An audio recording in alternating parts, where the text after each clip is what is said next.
What's up, everyone? I'm the Kaiju no Kami here from the Toku and Animation News Network with... Go ahead. It's Advent Nebula for the first time in a while. I'm working because, there's more important things to do in this world than actually be a Donbrother, so, go ahead. Screw that. I'm doing this for the fun of it. Silver Quill. And I'm Cruellica Kain. we are here to talk about... Depression. Donbrothers versus Zenkaiger. Or why I never watched Zenkaiger past episode 11. Yeah, that happened. I feel sad. Okay, so to start, we watched the director's cut of the Donbrothers finale, which... Director's cut. It had like 2% difference. No, there was 4 minutes of additional Okay, footage. everyone who could see the difference, raise your hand. Everyone who watched it but felt there was no change to the original viewing. That's because it was only a couple seconds added on to certain I'm sorry, but scenes. those couple of seconds didn't really flesh anything It didn't out. give me anything. Outside of the one with Inu, I didn't think there was anything different. No. So, Yeah, the director's cut, it didn't really add anything different stories-wise. I mean, I'm impressed that you could mark the change, but it didn't feel substantial enough to warrant a, oh my gosh, I mean, we're not talking Snyder cut here. That's probably a good thing, though. But anyway, Well, at least it was different. so Very the main thing is to talk about the Donbrothers versus Zenkaiger. And I actually had to even look up if Inoue even wrote the thing for Donbrothers, because none of the Donbrothers seemed like they were even in character with who they were in the show. Well, that's part of my sadness. I mean, Yeah. this took a big step back on character development after many of them went through the ringer. Well, and it really started, in my perspective, with Jiro. Oh, Because poor Jiro was just I wanted to complete- slap Jiro. Yeah, he was completely a different character from where the show ended, and I don't understand how or why they never went into it. Well, So Goda gave him a house. the mansion The and mansion. apparently the money. And how? How is he paying for everyone else's Yeah. businesses? I mean, here's the thing. Wanting to help out the others out with their businesses, that's fine. But suddenly Jiro is living this upper crust snobbery. Completely unrecognizable. And he was very likable at the end of Donbrothers for overcoming a pretty harsh trauma. Yeah, and that's the thing, that if they had utilized that this was a result of his trauma, it would have worked, but there was nothing in here reflecting it was his trauma causing him to act this way at all. He had no character story at all in this movie. I almost feel like Inoue was given a writing credit. But he's like, here's how we can make a big change. Let's kill this character. I'll get to that. What did you think? It just reminded me why I couldn't stand Zenkaiger. Okay. And everything with the Donbrothers stuff, it's like, it felt like the writer of Zenkaiger wrote them into this film. Yeah, so the movie is done like the Heisei Phase 2 Kamen Rider movies, where it's split between like 25 minutes on one character, 20 set of characters, 25 minutes on the other series, and then 10 minutes of a crossover. A very short, it was a short crossover. Yeah, it was. So we've got Zenkaiger being the complete randomized dog crap that Zenkaiger was. Whoa. Wow. So I still think of Zenkaiger as a long Seinfeld series. I think of it as a physical slapstick. And that wasn't really prevalent in this story. Because the idea is that usually the world monster zaps them and they have to adapt to the change it's forced on them. Like, they have to run backwards, or they have to fight while living in a trash bag, or being wrapped up like sushi. They're not the ones who've been affected. The rest of the world has. And Kaiser is the big bad. Yeah. Which I really didn't like because the actor... It felt like he didn't want to be in the role. Yes, he felt like he was phoning it all in. They all were off. Stacy was off. Well, Stacey was actually kind of likable in this one. He was much Yeah, nicer. Stacey actually entertaining. The fact that he's working with the previous guy, Hawkeiser, and they're actually getting along. even that little fist to shield. Oh yeah. But None of the characters again felt like Like, the only person who felt like they wanted to be there was Kaito. was Kaito's actor. and well, he gets a dual role, so he gets a full dynamic shot, and oh my God, there is one positive thing. It took a whole year. It took countless hours of CG, but finally, Zenkaiger had one good green screen. Preach! One good. Preach! That Kaito almost looked like he was there. yeah. But how much was that as King Ogers with their green screen that helped that? I'll take it. Preach! How good was the green screen? It was good. How good was the green screen? It was good. I feel like we're part of a cult now over a positive green screen Wait, does that for make me 2 minutes. Wait, does that make me the cult leader? You just Yes. told me to All right, I demand that you all get me some donuts. I am not driving the voodoo. You want a Hertz donut? Oh, you be quiet. See, this is the kind of cult leader I'd be. Just get me some donuts. That's all you got to do. There's nothing going to be in them. There's no dark part to that. Yeah. It's just sugar. His whole idea of running a cult has a lot of holes in it. It's holier than thou. But when you have donut holes instead? But so we've got Zenkaiger with this Mochi monster. Mochi. Mochi. The second Mochi. Mochi. Kashiwa Mochi. Well, and that's another thing. Zenkaiger, at least, every time they did this, some sort of monster, they would try to teach you some sort of lesson about Japanese culture. There was nothing in this about learning about Japanese culture. I did enjoy a couple of slapsticky moments that they had, and this is why I consider Zenkaiger Seinfeld. The underground mochi stuff. Well, okay. Then Prohibition 3. Mochi was funny. Okay, 3. First, the fact that when they see the monster for Kashiwa Mochi, the comment was, "Oh, you've already done this before. So you reuse costumes too?" That was hilarious. Second was the Prohibition era. We are giving, almost like they were doing drug deals. And there was moments where I'm like, I know in Japan this doesn't happen like it does in America, but I'm like, I just don't know how I feel about this because it's so Too close to home? yes. Our heroes doing underground drug deals, Yes. but with mochi. And then third Wearing thing, their sunglasses at night.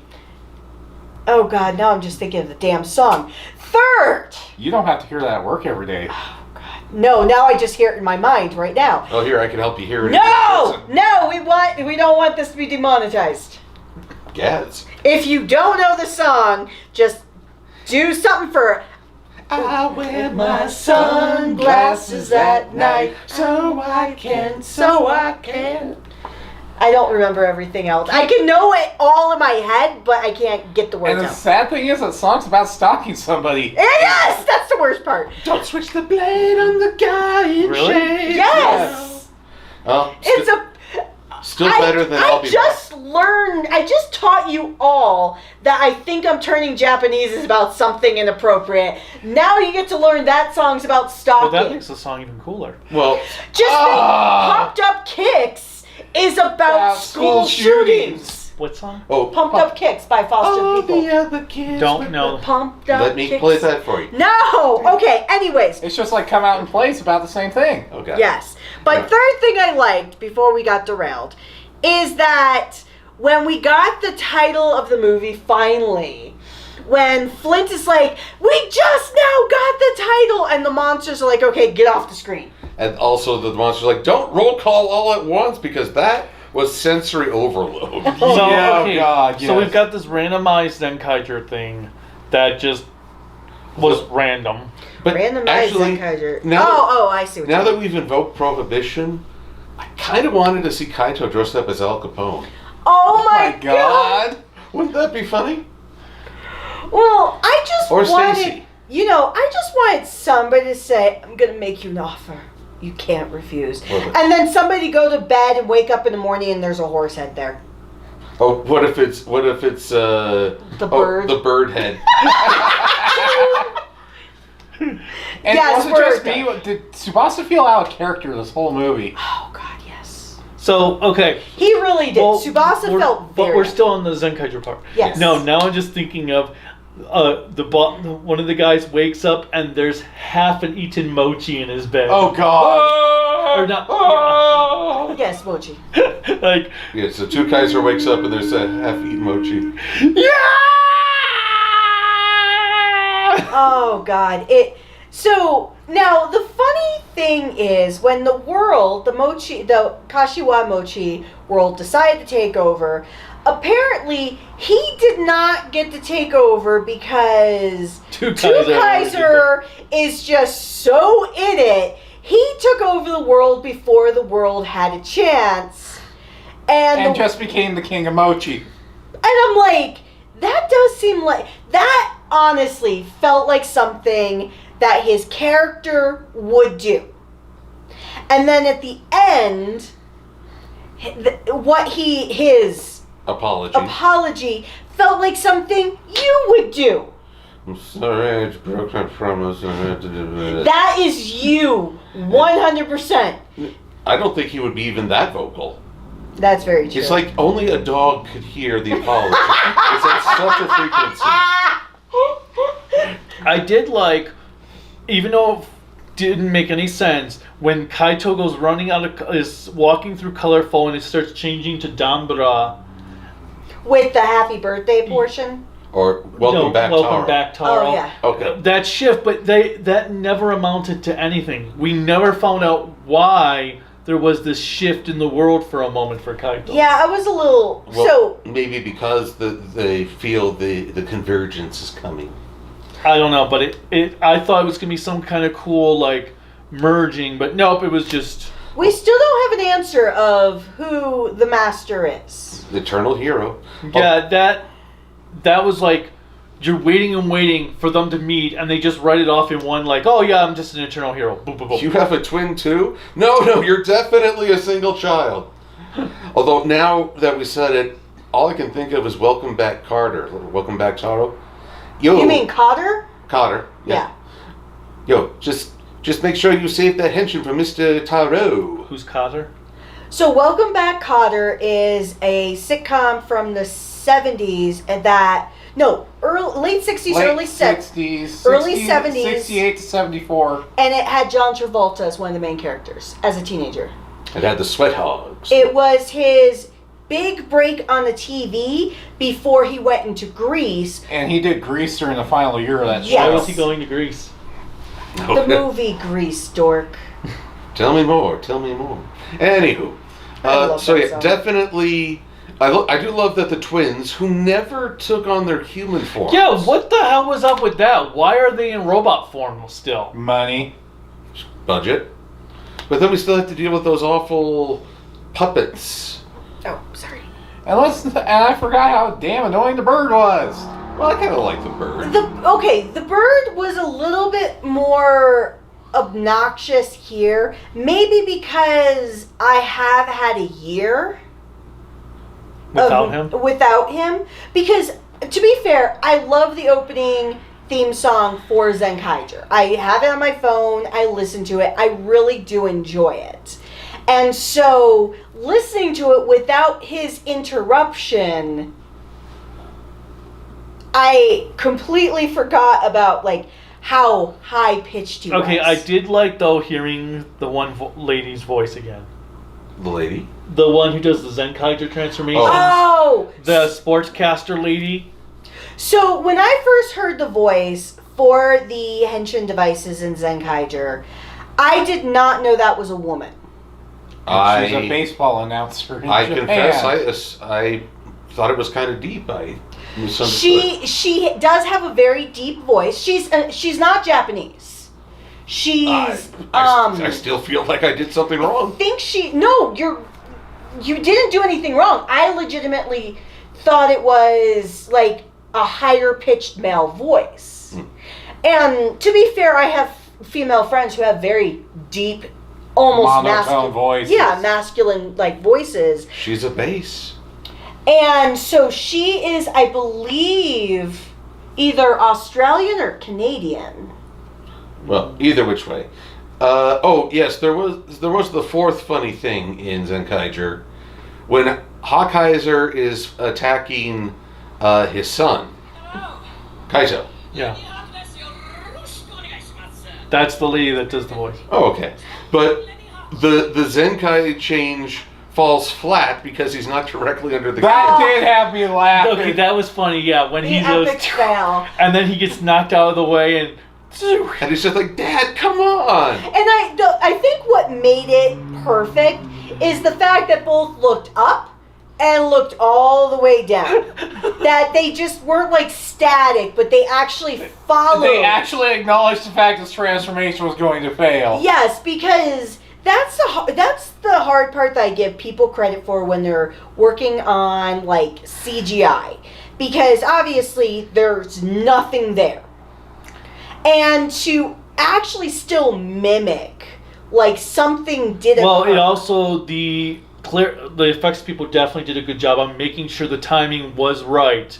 That the ring always followed their eye line. Mhm. Well, probably they were lowering like a green screen ball or something. Yes, something to help, but it's still impressive nonetheless. But so then we get the Zenkaiger bit leaves off in the middle of the fight to go to the Donbrothers segment. Which And was the greatest. Toru's like the only one who didn't feel out of character to me in this. Yeah. I thought she was out of character. Who? Karu or Haruka? No, you mean? he said Tauru.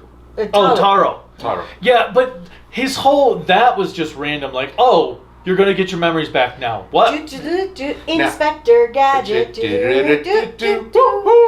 But here's the dual tragedy. First off, having a letter saying "eat this ramen," And then it's Mission Impossible sus ramen. as hell, and then you waste that ramen. So the sus ramen you're afraid to eat, but then you're denied it. That is like double cruelty right there. But The ramen will self-destruct. But I can guarantee you that would have happened in Inspector Gadget.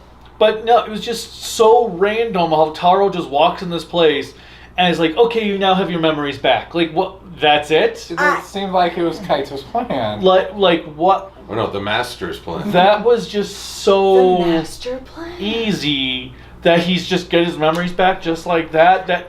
That completely diminished anything that happened in the finale to Donbrothers.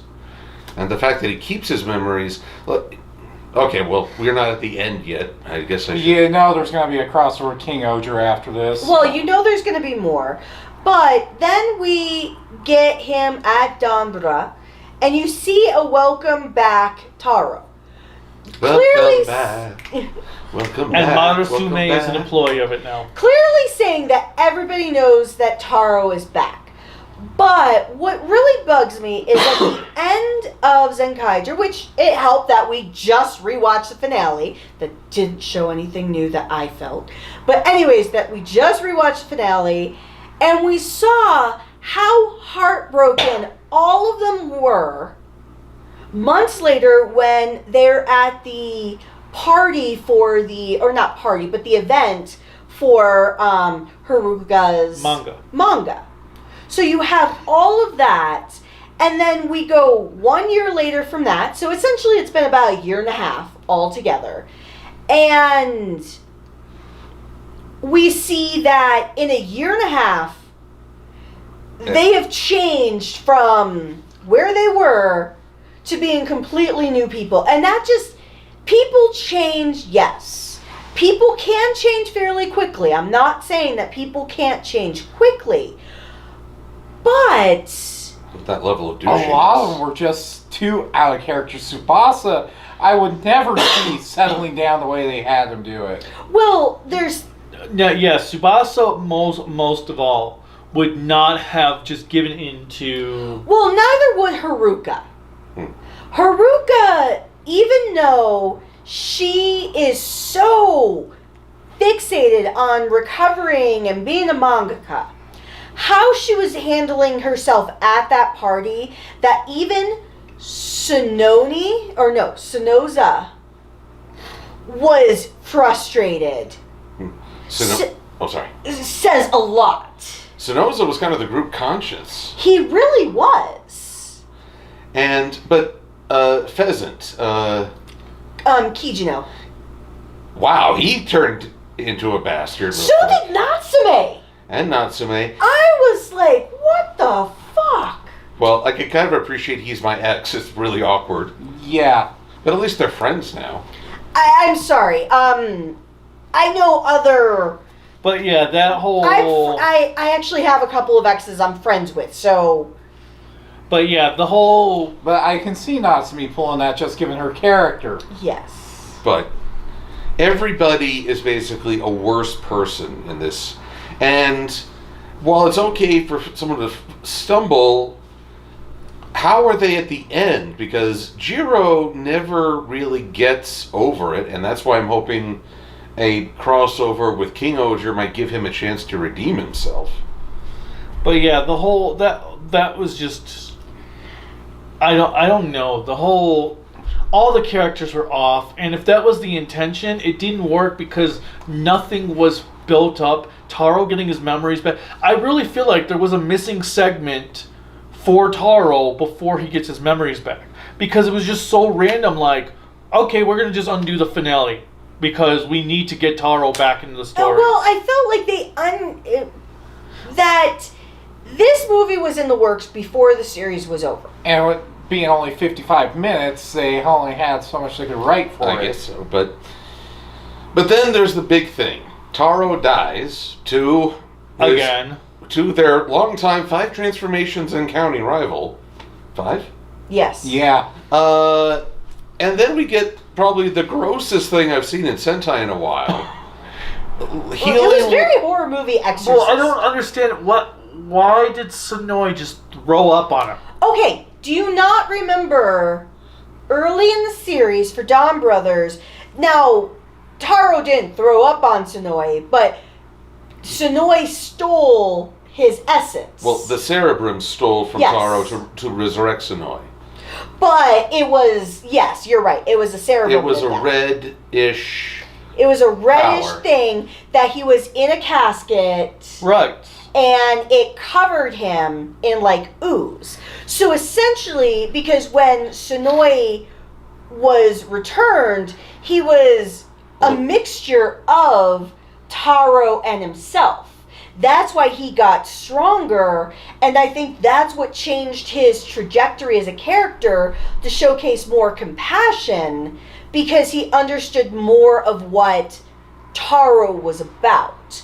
So I truthfully do feel like way the series ended is that Sonoi had genuine love, not romantic love, but genuine love for Taro. A friend. As a friend. And then seeing his friend die again. And knowing that, unlike that last death, this one was permanent. This was permanent, that there was something he could do, that he just felt it's time. But... And, at the funeral, Jiro... Oh, well, he's dead. I guess he lost his edge, too. I'm the leader again, so here we go. Oh, my God, I hated that. That was the low point.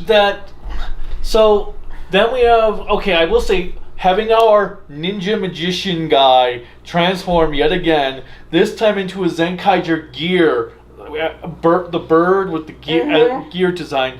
I did think that was pretty cool. Minigun. But he seemed to get weaker when he traded weapons with the Mochi thing. And why was he even helping out the Mochi? So we have... The Rangers then decide, okay, we're going to go and avenge Taro. They go into battle. And Taro comes back in a casket. We've got the whole celebration guys. And they were actually carrying it. And carrying him because he was in it. And all I was thinking of is you've seen the meme with the dancing casket. That's all I could think of. Actually, I was thinking of King Oger and the resurrection scenes in that, too. Oh, God, yes. And then we have... Taro shows up, the dude runs away, and somehow they get into the Zenkaiger universe through one of the doorways. So apparently those doorways also take you to other universes. Apparently. And the monsters run into each other. Literally. And that's how we get our crossover. I do appreciate that the Zenkaiger's like, oh, hey, it's that Peach guy. Love the top knot. Well, and That was two kaiju saying it. well, and I like how when Kaito, like when they're like, "Oh, Kaito's in a ship trying to get the world," and Taro is like, "Oh, that's it? All right," and then opens a door and he's right there and he just pushes past Kaito, grabs the monster and pulls him out the door. And Kaito's like, hey, you're that wahaha guy. Well, I like that too. Yes. But, yeah, this is a hasty team up with really low villain. Usually there's like some super bad. Yes. And just, you could tell it was filmed during December, just given How windy it was. Yeah. But, and then we have, I did like frosting. when they do their transformation and they're all speaking their roll call and the monsters are like, don't do it all at the same time. We can't hear you. That's it, but then there's the ending. I mean, monsters blown up, everyone just sort of takes their leave. Mm-hmm. And Ninja magician dude finds out his mom's not actually dead. she just fell asleep. That had to be a deep fucking sleep. Jiro is right next to them, so he's essentially been abandoned in another world. But it's supposed to be okay because there's another girl who looks like Rumi taking care of him, and that is not dealing with your problems. No. No. And then we find out that Sonoi Sonoi. is Might be dead? For the moment, is dead, unless Taro wants to puke on him. Well, that was the hard part. Was he dead or was he just sleeping? No, he dead. Because, was but dead. yeah, He was Sonoza's just like, huh? And then that's it. They No, he stands up and starts screaming. Yeah. It's just the credits were playing over his Yeah, scream. but there was nothing. And the train. There was no conclusion to And it. then Well, Tsubasa deciding to go back to being, I want to be on the run from the law again. So he posts fake posters. There's actually no crime. Well, there's never really been a crime. Well, he's actually never once been guilty of anything. He He just likes the thrill of running away from something. But yeah, and then we just they're all back together and they're going to train, and it's like what?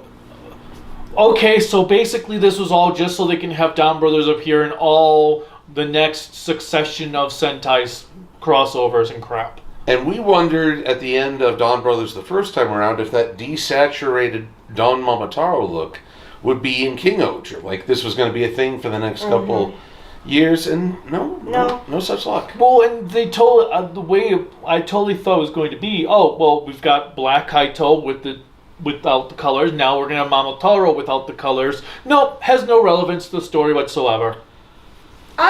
So what really disappointed me, there are many things that disappointed me, but what really took the cake was the fact that the characters just became so unlikable.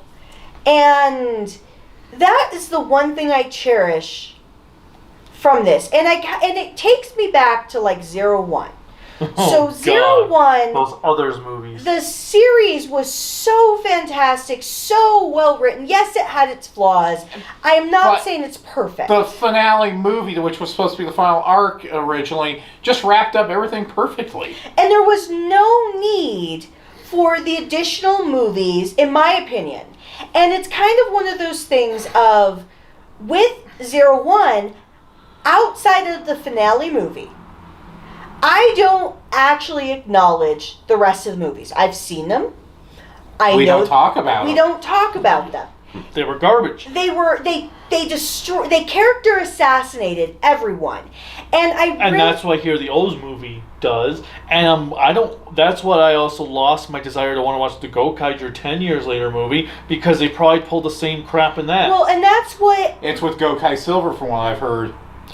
But that's the frustration I have here, is you character assassinate for a good portion of the movie all of the secondary rangers. And if you really want to go one step further, being that Haruka was your main character, and to have that tonal shift... She didn't feel like the main character in this. No, she didn't. And it took me out of it to the point where if not for the fact that I live by that mentality for 01, that this could have ruined the series for me. because I felt so betrayed. But the other problem is... For me. I will say for me. I nobody else has to Well, agree, it but completely it's just spit me. on the series. And I was expecting, it's going to be they're acting like complete dicks because this world's been taken over by a monster who's changed people's personalities. Nope. They were just being dicks just to be dicks. Mm. And by the end, we have one ranger not redeemed, and really on the outs with the whole team. Another member dead, and the team reset to zero almost.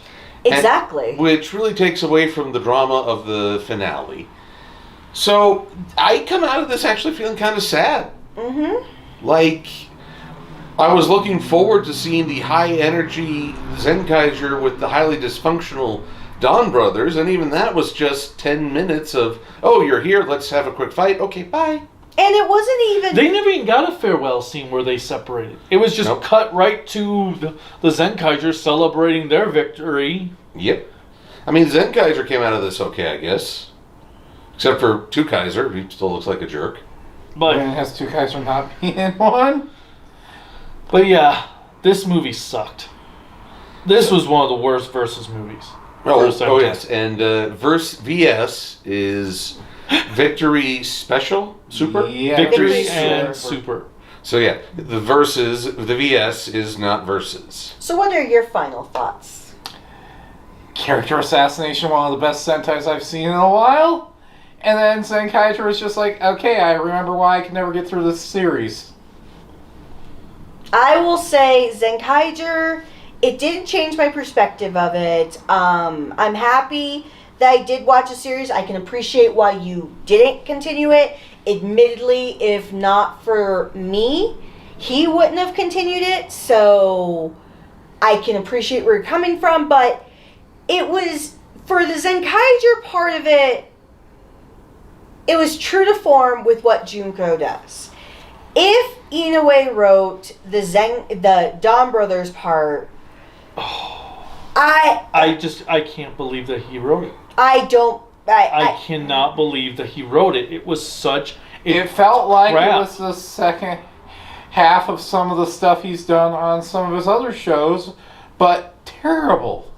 So what are your final thoughts, Kaiju? Well, okay, Zenkaiger, because I had no expectations and I didn't like that show, the Zenkaiger portion was on par with what I was expecting being a Zenkaiger. The Donbrothers, I thought, was a complete fuck you, middle finger to the fans of the show.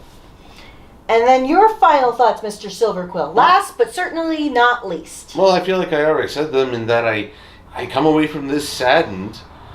I mean, if the stage is set for some redemptions and restorations with King Oger, we'll talk again. But right now, it just And feels the way like... these Versus movies now do, they wait till the series is over before they even put them out now. Which, well, by then my investment will likely have dulled. But mostly I just feel like a Versus movie is meant to celebrate the best of each team. We didn't get the best of Zenkaiger because they weren't the ones under the influence or having to deal with a limitation imposed by the world. Do you both appreciate that? I like that. Thank So well you. done. Donbrothers was not at their best because they're meant to be dysfunctional and yet somehow work together. But instead, they're just thoroughly unlikable people. And I feel the worst for Jiro, who I really rooted for at the end of the series. To see this level of cruelty and apathy and selfishness is completely opposite of who he grew to be in the show.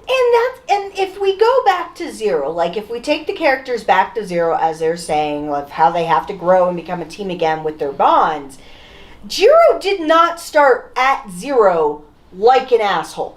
No, he was just eager. He was eager. He was so naive. And he had a rivalry with Taro thanks to his split personality. But And it makes me wonder, a year from now, it's like, how would the dysfunction interact with chastised royalty? Yeah. Yeah, like I said at the beginning, Zenkaiger vs. Donbrothers was a thing. That happened. I don't know what it was. I don't know what happened. It just happened. It was. reminded me of one of the Drive movies. Oh, yes. Never saw the Drive movies. I guess you're feeling pretty neutral about it. Hi-yo! On that note, what did you guys think of Zenkaiger versus Donbrothers? Did you like it? Did you hate it? Did you think it was alright? Do you agree with what we said? Do you think it was amazing? Let us know in the comments below. Click like, subscribe, the bell notification, whatever else YouTube as you click on to support us. You can support me on Patreon at Toku Animation News Net or at Toku AAN Network. Twitter, Toku AAN Network, and currently you can still get me at Kaiju no Kami on Twitter, but I'm on a 7-day suspension, so I can't respond to the Kaiju no Kami message right now. That's why you probably noticed that I haven't reshared this on that Twitter. Facebook's Kaiju no Kami, Instagram's Kaiju no Kami, Discord's Kaiju no Kami. Website is creativitybydesignllc.com. And we actually do have a Pinterest board, but if you go for it for Kaiju no Kami, it's actually going to be all of my crap. So We have Pinterest. yes, I forgot. Yes. You see my Pinterest Yes, board. I have. Okay. It's so hilarious. Apparently we have Pinterest. It's nothing related to And you can buy cool Kaiju no Kami merchandise at creativitybydesignllc.com/shop, or there's a link in the description below. Then we've got MLP Silver Quill on Twitter, DeviantArt, and the YouTube. Also, I have a weekly puns page if you ever need. I don't know if I can make that Drive joke there, as not many people would get it. Yeah. But, well, I'm sure if I turn it into a racing joke. And you can find me at @_Nebula on Twitter and Twitch. And then we also do pop culture therapy podcasts, so because we're super cool like that. And keep an eye out for the Twitch channel, which is Toku AAN Network, that I will start doing some streams on there as soon as I can figure out how. And once he does, some pop culture therapy will be appearing on Twitch as well. Oh yes, live. because we're gonna have fun with that shit. Yes. Pop Culture Therapy Live? Yes. Interesting. Okay, but anyway, until next time, Bye. Bye. bye. Bye.